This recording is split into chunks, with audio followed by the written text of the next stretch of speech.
tukubwire ko for us to tell you that isezerano ryawe hagati y'Imana that your promises with your God that is still in place. Hallelujah. Hallelujah. Imana ya Aburahamu na Isaka na Yakobo, The God of Abraham, Jacob and Isaac, irakwibutsa ko is reminding you that isezerano ryawe nayo that your promises with him, Imana ikirizirikana, that God is still protected. niyo mpamvu tubwiye ngo tukubwire ngo That's the reason why he telling us that to told you that nyuma y'ibibazo unyuzemo, that after your challenges you have come out, nyuma y'ibikubayeho, with after that all the stuff have been talked to you, ugiye kongera gusohokera mu muryango you're w'umunezero. gonna come out the happiness of door. God is gonna coming up Izi gushyigikira and gonna help you. ngo barasenga, And they prayed up, isengesho rirazamuka, and that prayer crowns up, ascending to heaven, ijuru rirakinguye, and mwene the data. heaven is open up. Reka ngubwire, Let me tell you, ntabwo bisaba guca kuri bishop, does not mean that you're supposed to go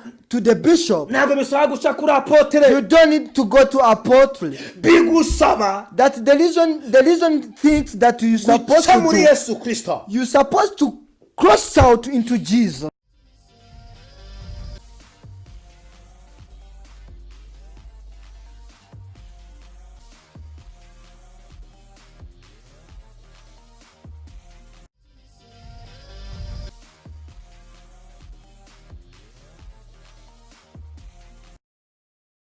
Turabashimye mu izina rya Yesu, We thank you in the name of Jesus kubw'umugambi w'Imana ku buzima bwanyu. for great plans for our God into your life.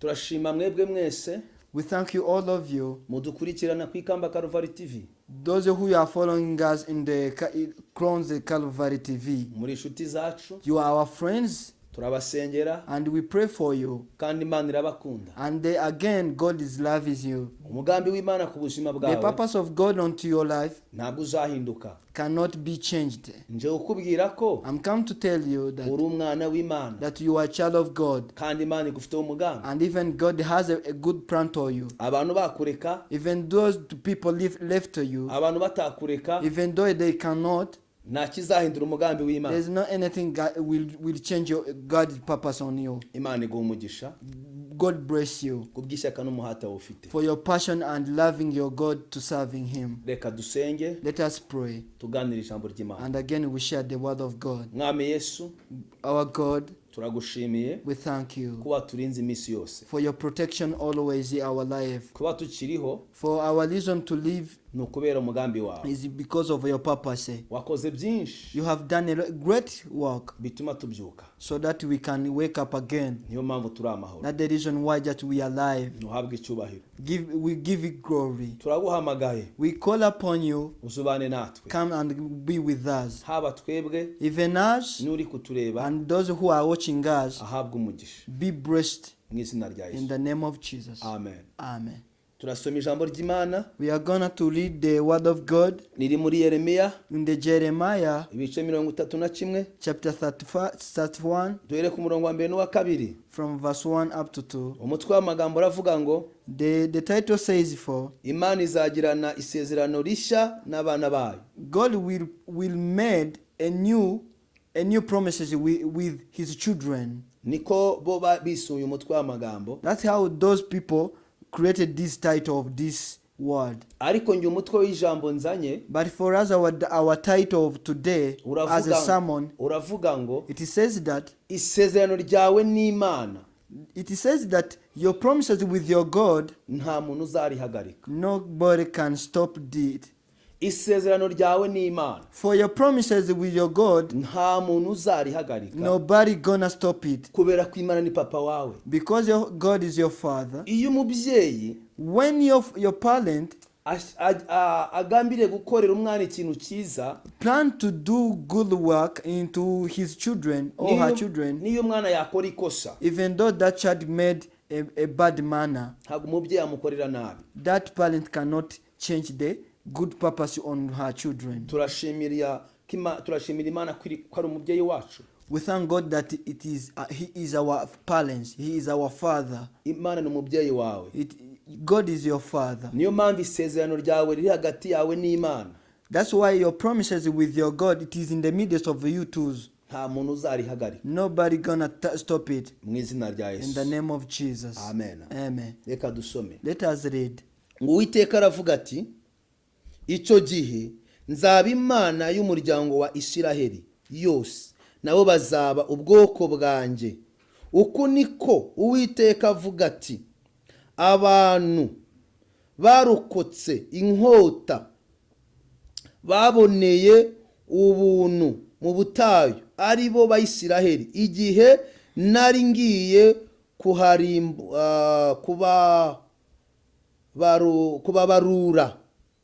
Uwiteka yabonekeye kera ati, nukuri nagukunze urukundo ruhoraho, nicyo cyatumye nkukuruza ineza nkakwiyegereza.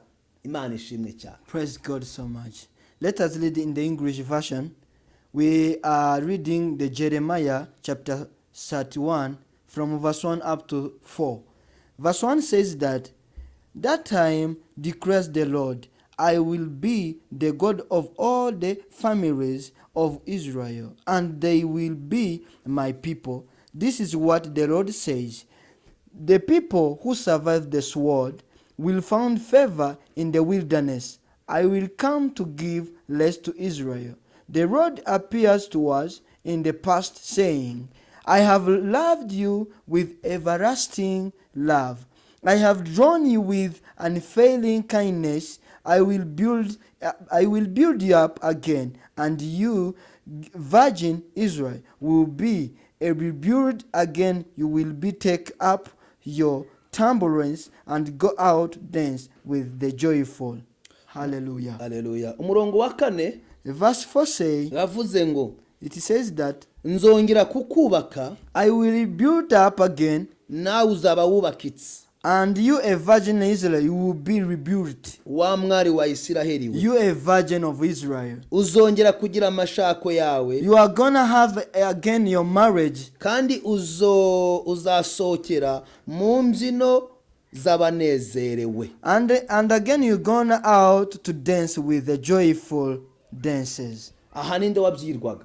This we hear which person we've been talking to. Ni Abayisiraheli That is the Israels. bari mu bibazo, That time the Israel was in the midst of the challenges. ariko bongera guhabwa isezerano. But again God put in place the promises with the Israel. Ribibutsa ko ari abana b'Imana. That promises reminds them that they are child of God. Hari urugendo umuntu abamo, There is a journey somebody intervene, agatakaza ibyiringiro. and that journey lose fully faithfulness. Umuntu akaba avuga ati byarangiye pe. And that time somebody live with that it is finished.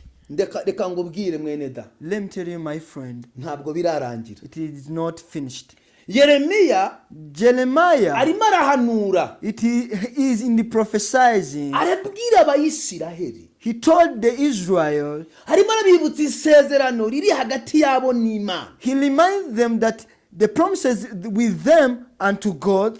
Reka ngwibutse isezerano riri hagati yawe n'Imana. Let me remind you your promises with your God. Nubwo uri mu kibazo, Even though you are in the tough situation, nubwo uri muri guma mu rugo, even though you are in the quarantine, nubwo akazi kahagaze, even though the job has stopped up, nubwo urwaye kandi ukaba urwaje, even though you are sick and you are a helper to a seeker, ariko isezerano ryawe but your promises n'Imana with your God, nta muntu uzarihagarika. nobody gonna stop it. Haleluya. Hallelujah. Yeremiya arababwiye ngo, Jeremiah told them Uwiteka aravuze ati, that the Lord says that icyo gihe nzaba Imana y'umuryango wa Isiraheli. that time I'm gonna be the parents of your families of as a Israel. Icyo gihe nzaba Imana y'abanyizeye. That time I'm gonna be a father of those who are believing me. Yeremiya arimo arabibutsa ko Imana ari se, ari papa. Jeremiah is reminding them that the Israel should be remembered that your God is your father.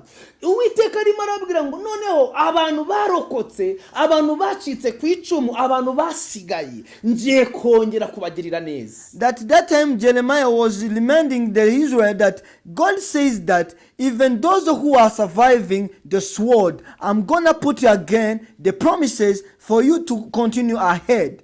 kuba covid itakwishe, even though the COVID does not take you away, kuba uyu mwaka ugiye kuwurangiza, even though you are gonna end up this year, kuba ibyo wahuye nabyo bitarakwishe, even though the challenges you have been met with does not kill you up, biragaragaza ineza y'Imana ku buzima that bwawe. shows that there is a purpose of God onto your life. Iyo umuntu agihumeka, When the moment that you are still alive, aba ari umukandida wo kwakira amasezerano. you are still a candidate with the promises from the hands of God. Uwiteka yabonekeye Yeremiya, That time God reveals himself to the eyes of Jeremiah, nk'uko uyu munsi atubonekeye, at the same time as with us that he reveals ngo himself to us, tukubwire ko for us to tell you that isezerano ryawe hagati y'Imana that rihari. your promises with your God that is still in praise. Hallelujah. Hallelujah. Imana ya Aburahamu na Isaka na Yakobo The God of Abraham, Jacob, and Isaac irakwibutsa ko is reminding you that isezerano ryawe nayo your promises with him, Imana ikirizirikana. that God is still protected. Niyo mpamvu itubwiye ngo tukubwire ngo That's the reason why he telling us that to told you that nyuma y'ibibazo unyuzemo, after your challenges you have come out, nyuma y'ibikubayeho, after that all the stuff have been talked to you, ugiye kongera gusohokera mu muryango you're w'umunezero. gonna come out the happiness of door. Hallelujah. Hallelujah. Mu myaka yawe ufite, Onto your ages, Imana igufiteho umugambi. God has a good promise. Irashaka gukora ikintu He wants to do a great work gitandukanye n'icyo abantu bagukoreye. which is different to the minds of people that he was expected to come out. Ndabizi ufite igikomere I know you have a wound cy'ubuzima, with the life, cy'urugo, with the family, cy'urushako, to your marriage, gutinda kubyara, to try to have a gutinda child, mu bushomeri, into trying to Aho have a wagiriye job neza. race, to you who have been in supporting them. wagerageje gukora neza, Just really you have tried a lot to do a great work, ariko abukore neza bakwitura but nabi. those who have been focusing to that good work does not care about you. Nyumva, That recently, iyo wakoreye that God you have been serving for, iracyakuzirikana. it is reminding you again. Imfubyi wafashije, That the orphans you have been supporting to, abapfakazi wagaburiye, the widows you have been just giving, umurimo feeding them, w'Imana wateye inkunga. the word of God you have been just contributing for. Umuntu yakwibagirwa, Somebody can forget. niko duteye, That's how we are. ariko icyo wakoreye Imana But there's something you have done for ntabwo God. izigera ikibagirwa. It is not gonna be forgotten into the minds of God. Reka nongere ngwibutse iri Let me jambo. just remind you this word. Imana isezeranya Aburahamu, The time God promised with Abraham, yamusanze kwa Tera, he met with Abraham into Terah, iramuganiriza and he gave him some conversion, nk'uko nawe yakuganirije. as the same story to you. Rimwe na rimwe ibyo yakubwiye Sometimes there's something have been taught to you as a God. n'ubuzima ubayemo ubona bidahuye. When you compare to the life kind we are in, does not matter. Na Aburahamu byamubayeho. That's the story that have been taught to the Abraham. That's our grandfather. Ariko But Aburahamu agaruye ubwenge, the moment Abraham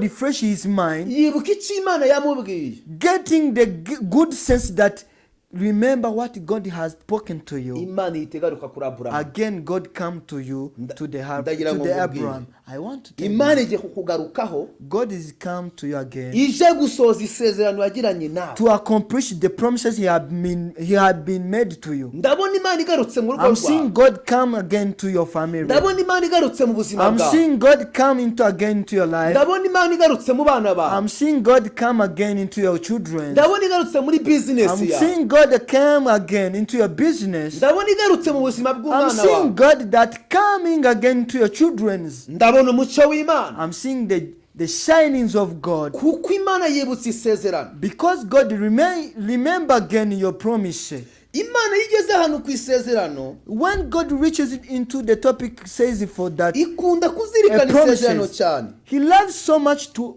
accomplish his promise. Ndagira ngo unyumve neza. I want you to listen me carefully. Igitabo cyo kuva, The book of just Exodus, ibice byaho bibiri, chapter 2, umurongo wa 23. verse 23. Umva ikintu bita isezerano. Listen this word. Wibuka ko turi ku isezerano. Remember that we are on the promise Imana yagiranye n'Abayisiraheli, which God have made with Israel. kandi nanjye nawe turi Abayisiraheli, And again, you and I, we are Israel as the same story. tubiheshejwe na Kristo. As we have been offered by Jesus. Ni ukuvuga ngo njye nawe turi Abayisiraheli bitewe no kwizera Kristo Yesu. It means that you and I, we are Israel because of the grace from Jesus. Imana ishimwe cyane. Praise God so much. Bibiliya iravuze ngo Bible says Abayisiraheli that Israel, batakira Imana irabumva. during that a long period that king of Egypt died, the Israelites ground in their slavery cried out. Yes. 23 Verse 33, ibice byaho bibiri kuva chapter 2 as Exodus. ngo hashize iminsi myinshi umwami wa Egiputa aratanga, Abayisiraheli banihishwa n'uburetwa babakoresha, barataka. Gutaka batakishwa n'uburetwa kurazamuka kugera ku Mana. Imana yumva umuniho wabo, yibuka isezerano ryayo yasezeranye na Aburahamu na Isaka na Yakobo. Imana ireba Abayisiraheli imenya uko bameze. Amen. Amen. Let us read again as the English version. We are in the book of Exodus chapter 2 verse 23. I'm sorry. Let us read. During the period the king of Egypt died, the Israelites groaned in their slavery and cried out, and their cry for help because of their slavery went up to God. Verse 24. God heard their groaning and remember his covenant with Abraham, with Isaac and Jacob. So God looked on the Israelites and was concerned about them. Imana ibwira Aburahamu, the moment God was talking to the Abraham, ngo nasohoka arebe hejuru mu kirere, and that Abraham come out and see up there in the sky, iramubwira ngo ukureba ziriya nyenyeri, as you see that stars in the sky, ni ku rugero rwawe ruzangana. that is the story your children gonna be equivalently. Icyo gihe nta kintu Aburahamu yari afite. That moment Abraham, there is no anything he had. Nta mwana yari afite. There is no any child he had. Ahubwo yarahawe isezerano. But he received a promise. Isezerano riri hagati yanjye n'Imana. The promises with me and the God, nta muntu uzaryitanga. there is nobody gonna stop Iri it. hagati yawe n'Imana. The promises within the midst of you and God, nta muntu uzaryitanga. nobody gonna just obstruct it. Nubwo wasigara wenyine, Even though you back alone, nubwo utagira umuntu ugufasha, even though you lost anybody to help you, Imana irahari God is there ngo isohoze icyo yavuganye to nawe. accomplish whatever he has spoken to you. Numva neza. Listen me carefully. Ibuka isezerano. Remember the promise. Ibuka icyo Imana yavuganye Remember nawe. whatever God has spoken to you Ubuzima bwawe into your life, bugiye kuva mu kibazo. gonna change and come out in ubuzima the bwawe soul. Your life, bugiye kuva mu kaga. it's gonna come out in the Imana danger yiteguye zone. kugutabara. God is ready to rescue Kuko isezerano ryawe because your promise Imana yagiranye nawe God has made to you, rigiye gusohora. it's gonna come out. Rigiye gusohora. It's gonna come Bibiri out. tubwiye iki? What is the Bible telling us? Hashize iminsi That after the many days ago, uburetwa babakoreshaga in the moment of slavery, Israel was babona living on, batabwihanganira, and they tired that slavery kind, baravuga no, and they say no. niwemere ubwo buzima urimo, Don't allow that kinds of life you are living on. Don't allow that jobless that you are niwemere ubwo in. bugumba. Do not allow that the lacking of child. Ijuru rirakinguye That heaven is open up to kugira you, ngo rikumve. for you to listen for your Imana cry. irahari God is there kugira ngo igusubize. answer you. Barangije barataka. After that they grown out. Ibyo udashaka Imana igiye kubihindura. Whatever things that you don't like, God is gonna change them. Hallelujah. Hallelujah. Imana irahari God is there still wifata ubuzima to bwawe catch your life. budafite ishusho, That life does not have any image, ibuhereza ishusho. and give that life an image. Imana irahari God is there ngo ifate urugo rwawe rwasenyutse, to take your home or your marriage yongere irwubake. and to rebuild again that marriage. Imana irahari God is in ngo place ifate ubusore bwawe to catch you are young ibuhereza and agaciro. give it that respectful, niba ubyemeye if you allow them, ukaba wemeye ko umusore bwawe ugiye gukorera imana, that you're loving your teenagers that gonna serve God, ugiye kubona impinduka mu buzima you're bwawe. gonna see the change into your life. Imana igiye guhaguruka God is gonna coming up izi gushyigikira, and gonna help you. ngo barashenga, And they prayed up, isengesho rirazamuka, and that prayer crowns up, ascending to heaven, ijuru rirakinguye and mwene the data. heavens is open up. Reka ngubwire, Let me tell you, ntabwo bisaba guca kuri bishop, does not mean that you're supposed to go to the bishop. ntabwo bisaba guca kuri You apotre, don't need to go to apostle. bigusaba That the reason things that you're supposed guca to muri do, Yesu Kristo. you're supposed to cross out into Jesus, aho Imana yari yicaye mu ijuru ryayo, where God was sitting there ngo for, yumva umuniho, and he had the groaning, yibuka and isezerano. he remembered the promise, Turi ku isezerano, that we are on the promise. ufite isezerano You have a promise wagiranye n'Imana. which you have made with your God. Imana akubwiye, hari icyo yakubwiye There is something God has spoken to you mu ijambo ryayo, in the word. usinziriye Whatever you swept up, ibuka icyo Imana yavuze. remember what God has spoken to Imana you. yumva kuniha And kwawe, again, that moment that God remembered that they are groaning, and he came down iza kureba uko bameze. to see how they are. Kubera iki yamanutse? Reason that why the God that time come down. Nuko batatse. That's the reason why that they groaning up. Ntabwo nemeranya nawe gufunga umunwa. I'm not agreeing into that to silently. Fungura umunwa usenge. Open up your mouth and pray. Bwira Imana uko ubyumva. Tell God how you feel. Bwira Imana ikibazo cyawe. Tell God how your problem it is. Ereka Imana urugo rwawe. Show God how your family it is. Yibwire ngo ubuzima ndaburambiwe. Tell God that I'm tired this situation I'm living now. Yibwire ngo ni igihe cyanjye. That is telling God that this is my time. Kubera ko ndiho ndabona ari igihe cyawe. Because I'm seeing that this is your time. Hallelujah. Hallelujah. Ni igihe cyawe. That is your time. Cyo guhabwa umugisha. For you to receive your Ni promise. igihe cyawe. That is your time. Cyo kuva mu kibazo. For you to come out with the Ni challenge. igihe cyawe. That is your Cyo time. kwakira isezerano. For you to receive the promise. Yeremiya arababwira ngo The Jeremiah spoken to them muzongera kugira amashako that meza, you're gonna again to receive the marriage. muzatera imizabibu mwongere That muhinge, you're gonna again to receive the vine. muzahinga mwongere mweze, You're gonna plant again and muzongera mubyare. you're gonna receive again the children. Haleluya, Hallelujah. haleluya, Hallelujah. Yeremiya 31 Jeremiah 31, arimo aravuga, he said that muzongera mugire icyo mukora mwunguke. you're gonna do something that again you get again. Covid izarangira, COVID is about to end up. imipaka izakinguka, Even the boundaries is gonna open up. indege Even zizagenda, the airplanes is gonna renew again the ibintu journeys. bizongera bigende neza. Whatever things it's gonna be normal. Nyumva, Listen me carefully, uzongera friends. usubire mu kazi, You're gonna enter again into your job. uzongera ugira amahirwe, You're gonna receive again the chances. uzongera wakira ubutabazi, You're gonna again receive the support in terms of uzongera restitution. uririmbira Imana, You're gonna again sing to your God. uzongera usirimbe. Again, you're gonna just make a dance to your Imana God. irategura imipango That's how myiza. God is preparing the good work into this period. Yeremiya ahanura, That period Jeremiah was prophesying. ntabwo ari yiteye mu bihe biri aho ngaho. Didn't care about the moment was they are facing people. Iyo ureba ku bihe bihari, When you care about the situation which is in press, ntabwo uhanura ubuhanuzi you bukomeye. cannot make a strong prophecy. Niyo Imana ikubwiye uratinya. When God telling you that you get a fear, Ibaze uyu munsi wa none, remember, can you imagine this today? Imana ikubwiye uri muri Afurika, When he telling you that you are living in ejo Africa, uzajya i Burayi, that tomorrow you're gonna go in abroad in Europe, nta ndege ziri kugenda. and the same story, there is no any airplane. Ese wabyizera?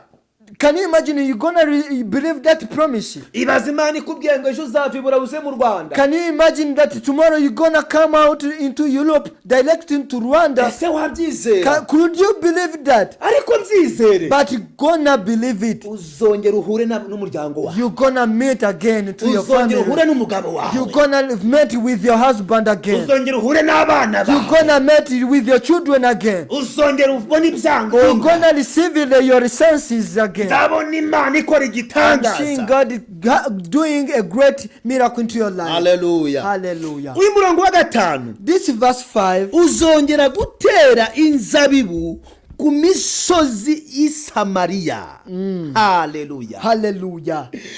Imana izongera igufate iguhe guhagarara ku misozi y'i Samariya. That God gonna take you again, put on your mountain, and you sowed your vine. Uzongera kwakira amasezerano. You will again receive your promises. Uzongera kubyara. You will gonna again receive your child. Uzongera gufungura kampani kandi imere neza. You will gonna again reopen again your company. Hallelujah. Hallelujah. Imana izaguha umugisha God is amajyamaza. gonna give you again the chances and blessings. Ngo barataka Imana irabyumva. That Israel is groaning that to God. Amasengesho wasengeye mu cyumba cyawe. Your prayers that you have made into your bedroom. Amasengesho wasengeye ku musozi. That the kinds of prayers you have made onto the mountain. Ayo wasengeye muri dushe. Whatever prayers you have made into your bathroom. Agiye kuzana igitangaza. It is gonna carry to the promises and the miracles. Whatever word you have read,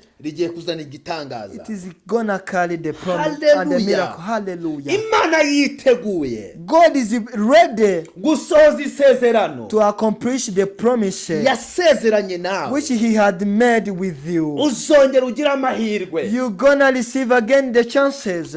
Hari igihe rimwe na rimwe There's a sometime umuntu abaho mu buzima bw'umubabaro. somebody living the life with a sorrow, kandi anasenga.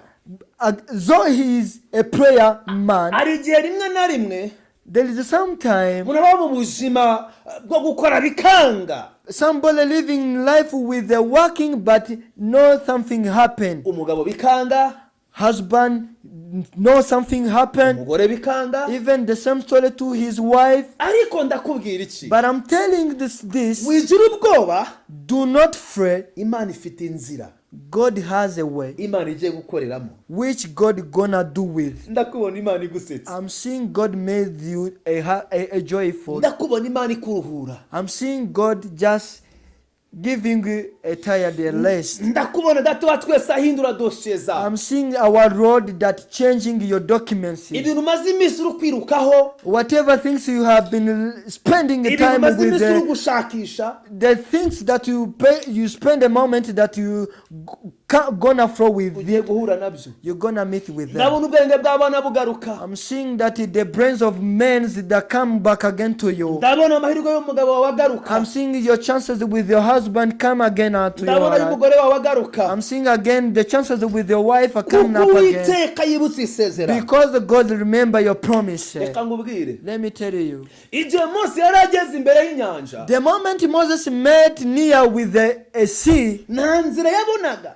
there is not there anywhere. Ariko Imana yabonaga inzira. But God was seen there a way. Ngo bahageze batangira kubwira Mose wadukura iki muri Egiputa n'ibigambo byinshi. But that moment the Israelites starting to declare with Moses, why not coming up with us this kind of sea? Niko abantu bameze. That's how the people are. Iyo umuntu ageze mu kibazo. The moment somebody met into the tough situation, Yedasenga atakaza ibyiringiro. the moment he lost the prayer, Ngo the same story fails to have a believing. Mose ngo atakira Imana. And the same story, that time Moses made cry to God. Ngo Imana ibaza Moses. And again God asking Moses, Babwire bakomeze bagende. that tell them that continue to walk ahead.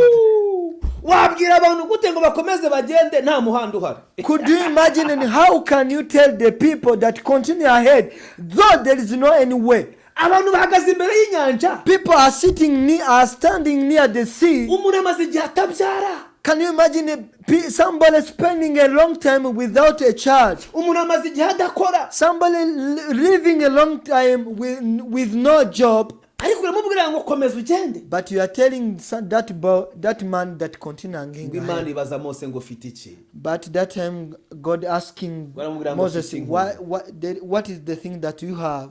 ngo rambura iyo nkoni ku mazi. Again, Moses replying to God that I have a stick. Reka ngubwire, Let me tell you, komeza ugende, continue again nubwo ubona ahead. inzira zidahari, Even though you don't have any way ahead of Imana you, ije guca inzira. but God comes out to make a way. Ugiye guhura n'ibyo wasengeye, You're gonna meet with whatever you have been praying for. ugiye guhura n'ibyo wizeye. You're gonna just be met with whatever you have been believing with. Komeza ugende. Continue ahead. Mose arambuye ingoni, The moment Moses laying the sticker Imana upon ikora- the sea, Imana ikora ibyo igambiriye, God made what he had planting for. umuhanda uraboneka, Again, the Lord made come out, barambuka. and the Israel crossover. Ndagira ngo ngubwire, I want to let you. ugiye kwambuka, You're gonna cross over. ugiye kubona amahirwe, You're gonna receive promises and the chances. ugiye kongera kubona ibyo satani yari yakunyaze. You're gonna receive and take whatever Satan have taken away. Haleluya, Hallelujah. haleluya, Hallelujah. haleluya. Hallelujah. Hagiye kubaho umunsi w'umunezero mu buzima It is bwawe. gonna happen a special day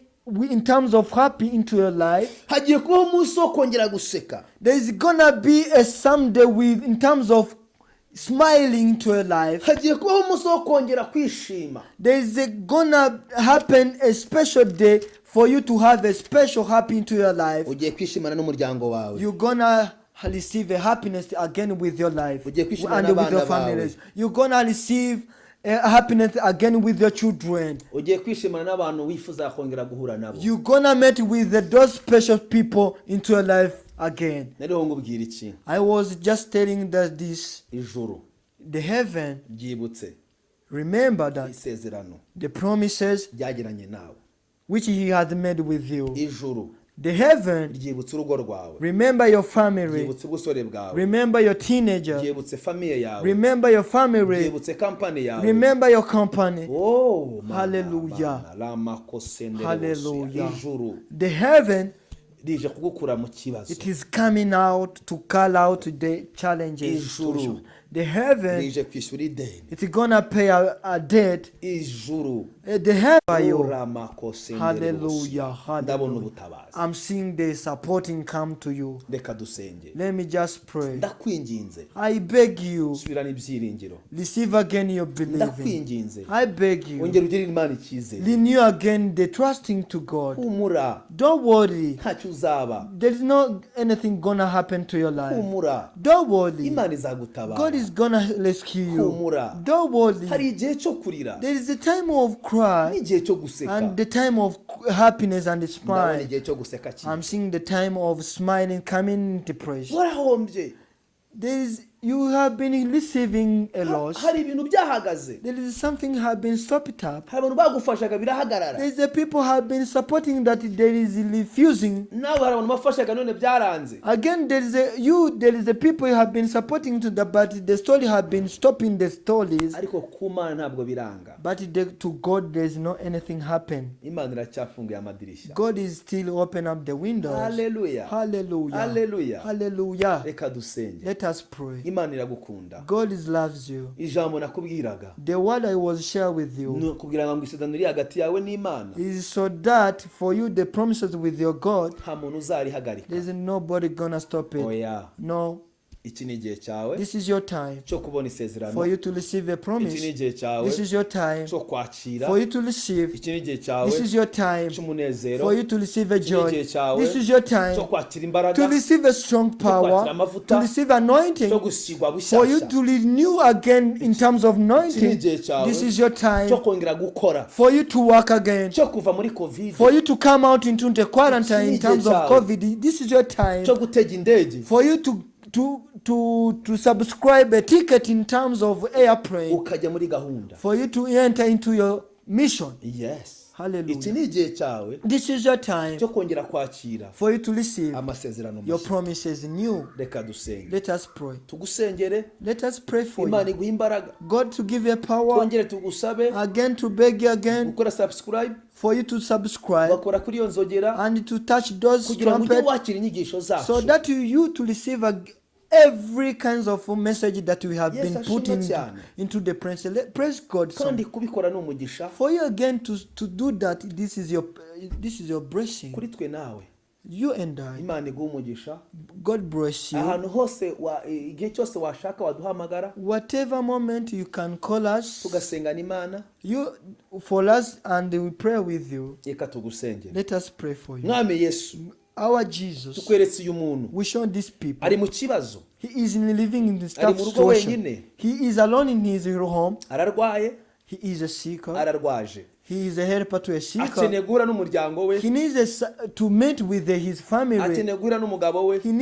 She needs to meet with her husband. Akeneye kumusubiza mu kazi. She needs to come again into his work. Akeneye kongera kumuha gutsinda. He needs a conquer again. Mu izina rya Yesu. In the name of Jesus Christ. We pray for that man. Musubizemo imbaraga. Renew a power into his or her. Musubizamo ibyiringiro. Renew again the faith into his life. Bukomeze. And made him strong. Mu ntege nke yari afite. Into low power. Usukemo imbaraga. Pour out a new power in his soul. And again give him a new senses. Isezerano ry'hagati ye n'Imana. The promises with him again to your God. Rizasohora. It's gonna come out. Kugira ibyiringiro. Give him a believing. Ko azongera kunezerwa. So that is gonna receive again a happiness. Kuko Imana itanga umunezero. Because you are God who gives the happiness in the name of Jesus Christ. Turagusabira imbaraga. We asking for your a strong power. Turagusabira gusoma ijambo ry'Imana. We asking the spirit for you to read the Bible. Imbaraga zo gusenga. The power of praying. In the name of Jesus. Let us the grace of our Jesus Christ be upon your lives. We are raising up your believing. Whatever how it is, we put into the hands of Jesus. Let us you to receive answers to whatever your wishes. Let us whatever kinds of work you have been serving to your God. God to remember them. Hallelujah. Hallelujah. I'm seeing God remember you. I'm seeing God wiping your cries upon your face. I'm seeing God remember your families and their marriage. I'm seeing God remembers your children. I'm seeing God fills up your into your life the happiness. I'm seeing God giving to conquer the sins whatever could be found as a sin. I'm seeing God made new chances into your life. Hallelujah. Hallelujah. I feel the Spirit tells me that God really comes up again to your life. This is your time. Don't worry. You are not alone. God is with you. Your promise it's gonna come out. It is accomplished in the name of Jesus. It is come out. We love you. We love you. We wish you the life and the eternal life into the Jesus Christ. Let us our grace of with our Jesus Christ be upon to you again with your family. Those graces of Jesus Christ be every day upon to your life. In the name of Jesus. Amen. Amen. We love you so much. We wish you the grace of God and blessing, life and the eternal life. Be happyful to God. In the name of Jesus. Amen. Amen. Amen. Amen. Murakoze.